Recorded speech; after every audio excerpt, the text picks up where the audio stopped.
Hello and welcome back to Spin Your Jaw. Now I'm very excited to say that this week we are joined by up-and-coming Irish boxer Gráinne Walsh.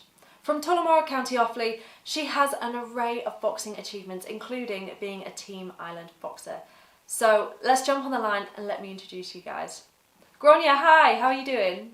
I'm doing really well, thanks. I'm just kind of getting used to, like everyone, getting used to this lockdown life. But yeah, things are going well. Thanks for having me on. Well, thank you for joining us. So you are a pretty busy athlete. So you train in Dublin Tuesday to Friday and then train at your home club Spartacus on weekends. So how do you juggle time between training, friends and family? It's a lot of training.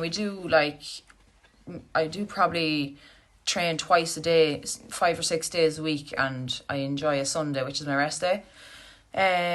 So juggling time with friends and family, I get to see my friends most weekends when I'm home. If they're not busy, we kind of work around it.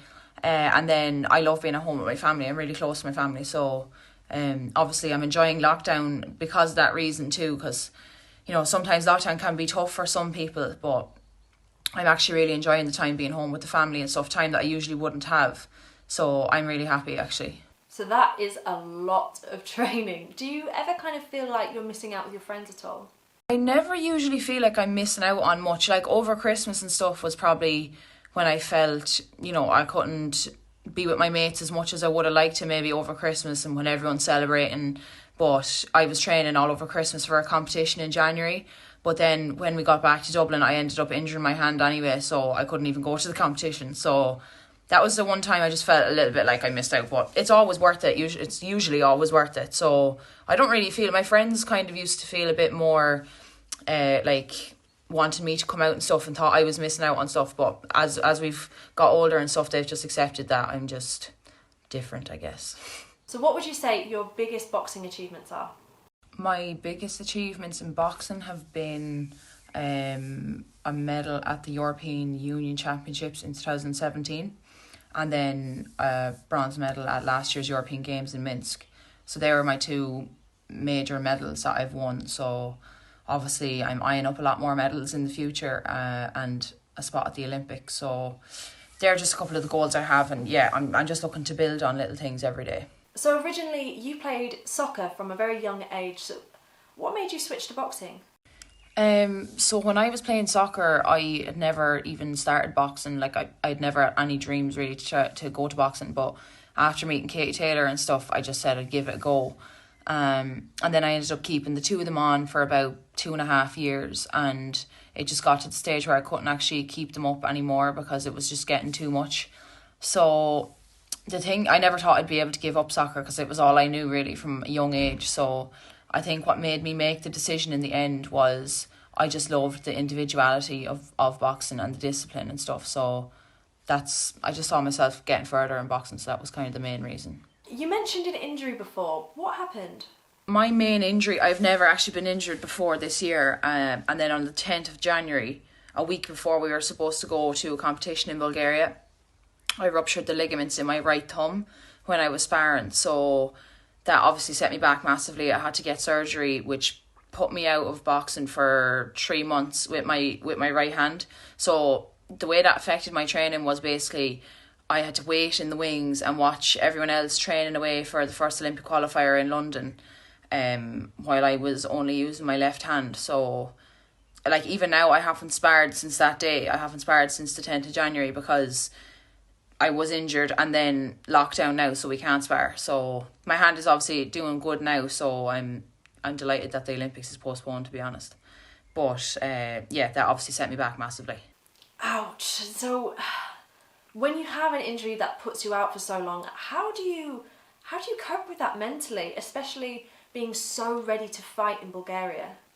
Yeah, as I said, like it was such a difficult time, like when that happened at such a crucial time as well, like the first week of an Olympic year, it obviously set me back massively and made me question things like, would I be back on time for the second qualifier? Because the first qualifier I was missing anyway, so I was kind of waiting to see would the other girl qualify, and then I would have been trying to get selected for the second qualifier. But everything is kind of just worked in my favour in a way that like nothing is actually going ahead this year, so that I have the time now for my hand to get better without forcing it. So yeah, it was very, very tough mentally. Like I couldn't really be around the others as much because I just found it really depressing, and like having to watch them all getting fitter and me just in a cast, it was difficult.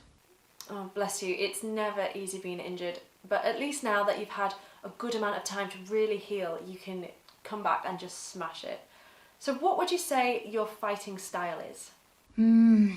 My fighting style is I'm a come forward fighter, so I like to put pressure on my opponents. I'm quite small at the weight. I box at 69 kilos, so I'm actually quite small at that weight. So that's why I like coming forward and being aggressive. And I have to say, I do like a good dog fight. I love that you don't shy away from that.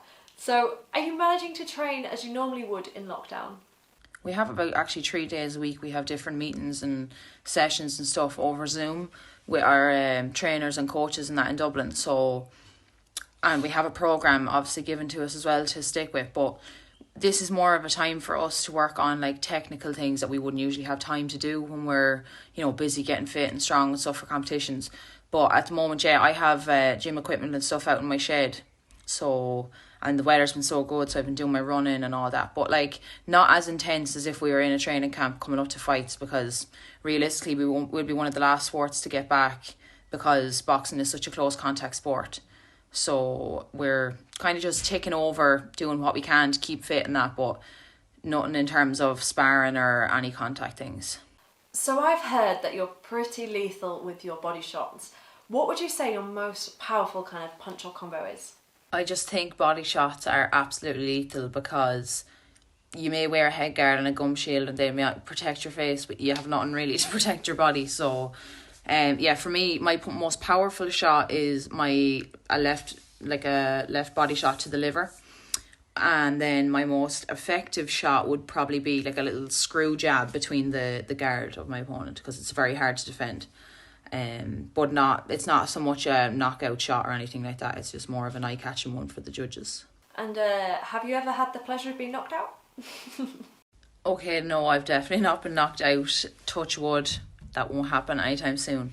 I've not knocked anyone out either. Maybe a knockdown, but not out. It's more difficult as an amateur to do that because you wear bigger gloves and you're more protected. But as a pro, I think it's more about knockouts and that kind of thing. But no, I've never been knocked out, thank God.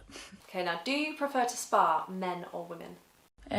It kind of depends on the timing coming up to a competition. I find sparring men, lighter guys further out from competition is more beneficial because they're always going to be fitter, stronger and just sharper than women. I think it's just different sparring guys, so I prefer to spar them further out from competition, and then maybe coming up to 2 weeks before your competition start, sparring girls your own weight, and so you know what you're going to be coming up against. It's very different. It is really different, so it kind of just depends on the timing. Have you ever had any kind of like negative comments about being a woman in boxing, and kind of what would you say to the people who just trash talk female fighters? No, thankfully I've had no negative comments really about female boxers. I think people are quite supportive and respectful to the fact that, you know, we fight, and sometimes when you're wearing a headguard people don't even notice the difference between men and women, because it's just boxing. It's not like female or male or whatever. And like what I said about the sparring, there is a difference of course when it's a male against a female, but amongst, you know, female sparring and female boxing, and that is all, I don't know. I haven't had too many I've had none actually, thank God, negative comments and stuff. And to anyone who does have any negative comments, I think just keep them to themselves, and no one really cares, to be honest, because we're all just competing. We're all just sports people wanting to achieve different things. So I just think people should be respectful, to be honest. So if you could train with anyone in the world right now, who would it be? That's a tough question. I think Lomachenko. He's a Ukrainian boxer. He's professional now, but he was 2-time Olympic champion as well.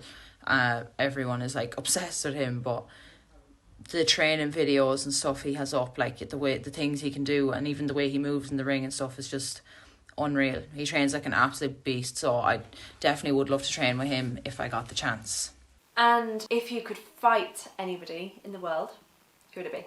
In my weight at the moment, who I would like to fight the most would be the current world champion from Turkey at 69 kilos. She'd be just someone that has a quite similar style to me, come forward, she's small, so I just think it would be a class fight to have. And kind of a last question, just to round off, what advice would you give to somebody wanting to get into boxing? I don't really have any regrets or anything I wish that someone told me. I think I've learned throughout my career, and each fight, each training session, I learned so much. But I definitely just think for young people, like, you know, I've seen a lot of cases where some people are fighting because their dad wants them to fight, or because they have like boxing in their family and it's kind of the natural progression that they go into it. But like for me, there was no history of boxing in my family at all. Like I just landed into it and ended up loving it. So I think it's just, as long as you love what you're doing is the most important thing, and to enjoy all the hard training, because, you know, the fight is kind of the easy part where you get to go in and just show everyone your skills and what kind of training you've been doing and how hard you've actually worked. So I think the training has to be enjoyable and getting on with your teammates and stuff. That's probably the advice I'd give to someone anyway. Thank you so much for joining us. I am very excited to kind of see your progression and where you go in the next few years, and I, fingers crossed, hope to never ever catch a body shot off you. So I'll definitely be watching out for you. Thank you all so much for watching, and I will see you next time on another episode of Spin Your Jaw.